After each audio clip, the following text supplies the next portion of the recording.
Vice ganda, nagbiro tungkol sa Showtime Ghost, yung host na hindi pumapasok pero bayad. Kinaaliwa ng mga netizen ang hirit na biro ni ang kabogable star at It's Showtime host Vice Ganda sa Saturday episode ng Noontime Show patungkol sa Showtime Ghost. Nakakaloka dahil talagang updated si Vice sa mga nangyayari sa bansa.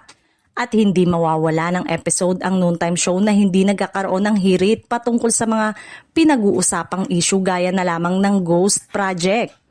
Sa segment na Laro-Laro Peak, napag-usapan ni na Vice at co-host na sina Vong Navarro, Jong Hilario at Jackie Gonzaga ang Ghost Project pati na rin ang tungkol sa Ghost Students.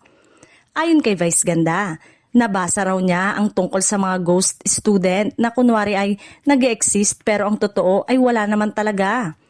May kinalaman ito sa tinatawag na scholar o mga mag-aaral na may natatanggap na scholarship.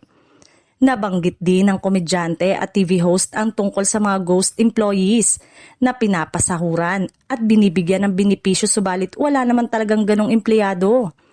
Maya-maya, humirit naman si Jong na may Showtime Ghost ba daw? Sagot naman ang kabogable star, yung host na hindi pumapasok pero bayad. Nang tanungin ni Vong kung sino kaya ang tinutukoy ni Vice, ayoko na lang magsalita.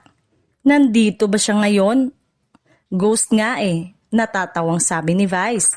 Hindi naman tinukoy ng host kung sino ang mga nabanggit na co-host nila na hindi pumapasok pero bayad pa rin.